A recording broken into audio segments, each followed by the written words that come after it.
Good morning and welcome back into the Capital Hoop Caucus on ESPN 630. Alongside Isaac Gaji Harrison, Troy Halliburton, I am Wardell McCabe. It's about that time of the show for us to run the full court press, which is when we open up the show to discuss the rest of the association. If you've been following along the last few weeks, then you know that we would be continuing the grading of the off seasons of each team in the league. And today we're going to be taking our last stop, the Southeast Division. So we're going to go team by team to review their additions, departures, with our hosts providing their grades. The same as the past few weeks, we have some listener questions for our hosts to answer along the way. You both ready? Yeah. Yep, born ready. All right, let's get on with it here. Let's first start with grading the off seasons of the Southeast Division by focusing on the Orlando Magic. They finished last season 41-41. That was good for 7th in the East, and they lost in the first round of the Boston Celtics. This offseason, they have re-signed Paolo Banchero and Mo Wagner to extensions. They've also traded Cole Anthony and KCP away to Memphis to bring in Desmond Bane. And then free agency, they brought in Tyus Jones while losing Gary Harris. Then in June, they drafted Jace Richardson at pick 25. Troy, how would you grade the Magic's offseason? I give them an A. I think the Magic had one of the stronger off seasons of anybody in the association.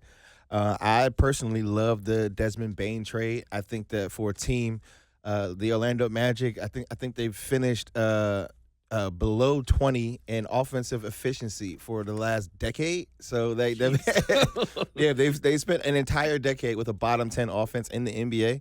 And so, for them to go out there and identify a clear need of, a scoring guard who can come in and not only shoot the basketball, but, help get other players involved. I like the Tyus Jones signing. I think that, this is a team that they have an identity as one of these defensive teams in the NBA. And so they did not they didn't hesitate to go out and, fill the needs of things around like scoring the basketball. And, I think that Desmond Bane helps them tremendously. And, I think that they're going to be a better basketball team this year. I have to give them an A, too. Like, they've had a great offseason, and they've had a great resurgence over the last couple years, especially now with the new uniforms going back to the early 90s. And, for me, play that theme song when they win, except when they play against the Wizards, don't play that song at all. So, no, without a doubt, adding Desmond Bane is a game changer, and it makes the Orlando Magic a dark horse to make their third NBA Finals appearance in league history. All right. Well, we have a question as well from our audience here, that being to Isaac. Do you think that the Magic have the pieces to take the next step? Yes. Right now, I think they're good as long as they stay healthy. All right. Let's move on to the Atlanta Hawks. They finished last season 40-42. It was good for 8th in the East in the regular season, but they were eliminated from the play-in tournament by the Miami Heat. And this offseason, they brought in Nickeil Alexander-Walker in a sign-and-trade. They've also traded for Kristaps Porzingis in a 3-team trade. And some players leaving the team include Kobe Buffkin, Clint Capella, Karis LeVert, Terrence Mann, Larry Nance Jr., Georges Niang, and David Roddy. And then in the draft, they selected Asa Newell with pick 23 through a trade with New Orleans. Isaac, what grade do you give the Hawks for their offseason? I'm going to give them a B- because they actually made an attempt to build around Trae Young for the first time in his career there by getting Nickeil Alexander-Walker to be that, defensive guard to help, on the switches and help him, because Trae Young's biggest weakness is his defense as a guard. I think he can get better at it, but when you made strategic trades on draft night for guys to help you on the defensive end, to help on the help side, especially when Trae gets stuck or he is with a different, harder guard or a bigger guard. The Atlanta Hawks trying to make a move here, and I like it. They made a move. Yeah, I'm going to give them an A because I think that they had one of the strongest off seasons in the NBA. They went out and acquired Kristaps Porzingis, who comes in and immediately upgrades their center position and allows for them to give Trae Young the proper floor spacing that he needs. The Nickeil Alexander-Walker signing is probably one of the most underrated free agent signings of the offseason. This is a guy who is the quintessential 3-and-D player, and he's going to come in and probably be a backup for the Hawks.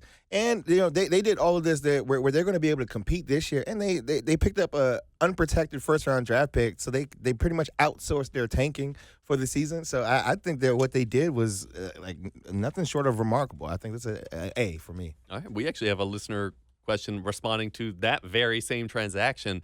Troy, where does Atlanta's draft night trade with New Orleans rank for all offseason moves around the league. Oh, it's the number one. It's the best offseason move. I think that when you talk to people around the league, a lot of people were very much questioning, Troy Weaver's decision making on that particular case.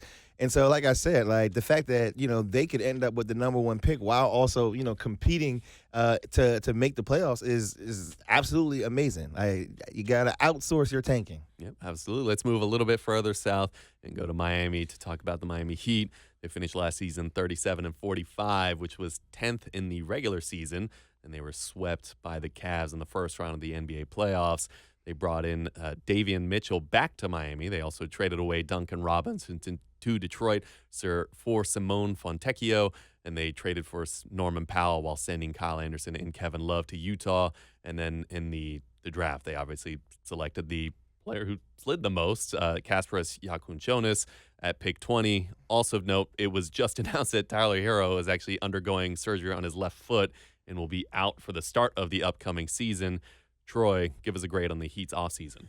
I'm gonna give them a B. I think that Fontecchio trade is going to be very underrated because I think that he can give them, at least about 75 to 80% of what Duncan Robinson gave them as a shooter.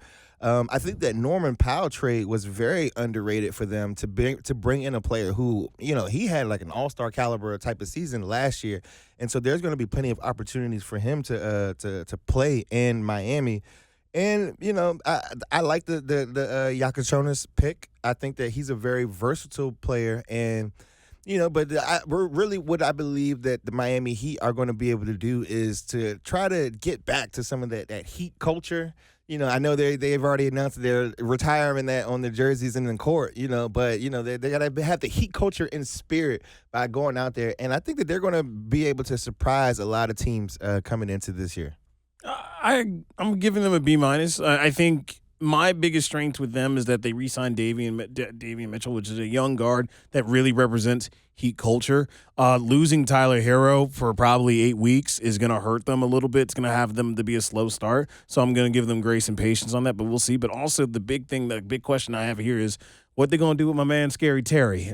We all know that he's still kind of up in the air right now. So embroiled. He's embroiled. So we got to see how that pans out. That's how I'm like, I want to see how that pans out before I give him a complete B. But it was a good offseason. Okay, let's move on a little further north. Let's go to the Charlotte Hornets. They finished last season 19-63. That was good for 14th in the East. They re-signed Trey Mann to a 3-year extension this offseason. They also brought in Pat Connaughton and Colin Sexton via trades while signing Spencer Dinwiddie and Mason Plumlee in free agency. Players leaving the team include Mark Williams, Yusuf Nurkic, and Josh Okogie. And then in the draft, they selected Con Knipple at pick 4 and then Liam McNeely at pick 29. Isaac, how would you grade the Hornets offseason?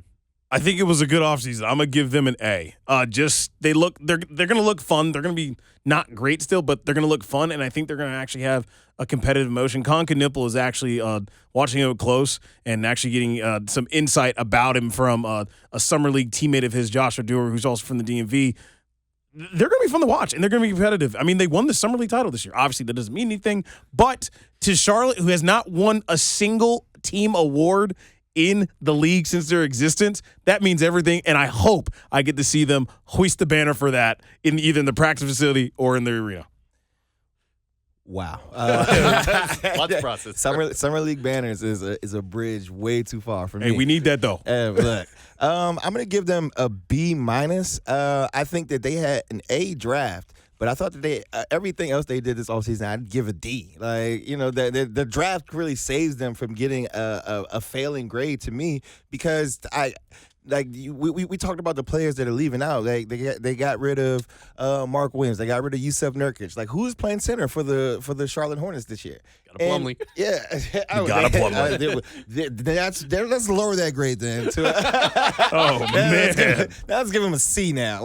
Because to me, I think that they are really kind of stuck in purgatory as far as the NBA is concerned because they're not going to be quite bad enough to probably have the worst record in the NBA, but they're damn sure not going to be playing in the playoffs next year. So they're just kind of stuck in limbo, and I don't really feel like they're taking a sense of direction as a franchise. So some of these moves are like middling moves that teams will try to do if they're trying to save money or trying to compete. But it's like they're not trying to compete, or at least I hope they're logically not thinking that. So I don't know. To me, I think that they really didn't have a sense of direction with anything for what they were trying to do. So I'm gonna have to give them a C. All right, let's move on to the district now. The Washington Wizards. They finished last season 18-64. That was, well, last in the East, and this offseason has included a bevy of moves. The very first, let's just go through these. They brought back Marvin Bagley III, and they've also traded for Malachi Branham, Dylan Jones, C.J. McCollum, Blake Wesley, Cam Whitmore, and Kelly Olynyk, who they then traded away to San Antonio. Joining Olynyk in departing D.C. included Sadiq Bey, Malcolm Brogdon, Rashawn Holmes, Jordan Poole, Marcus Smart, Anthony Gill, who they then brought back to D.C. And then in the draft, they picked Trey Johnson at pick 6 and then Will Riley at 21. Troy, what grade would you give the Wizards for their offseason? I'll give the Wizards a B. They at least have a sense of direction. Like, I think that everybody and the fandom and the fan base knows that the Wizards are going to be exactly where they were last year in the draft lottery, and they're going to do whatever it is possible to keep that top 8 protected pick. And they went out, they shed some salary, so they put themselves in great position for next offseason with shedding Jordan Poole's $30 million contract. And, I think that, the biggest thing, like I said, is the fact that they have a sense of direction. We know which way they are heading right now. And so it's just really going to be on the players on the court to, validate what it is that the front office is doing. I have to agree with you, Troy. I'm giving them a B too, because they have a sense of direction. For the first time in DC, we have a sense of direction, and the direction looks like it's going to be positive. It's going to be rough this year, but you rather have a sense of direction than be stuck in NBA purgatory, in which I think the Wizards finally are seeing the light out of. But only time will tell. I hate using that phrase, but only time will tell. All right. Well, I have a question for both of you from the audience here. And Troy, as you said here, fans are kind of expecting the same of what we got last year. So the question is, with another trip to the lottery looming, what do Wizards fans have to look forward to this season? Troy, we'll start with you.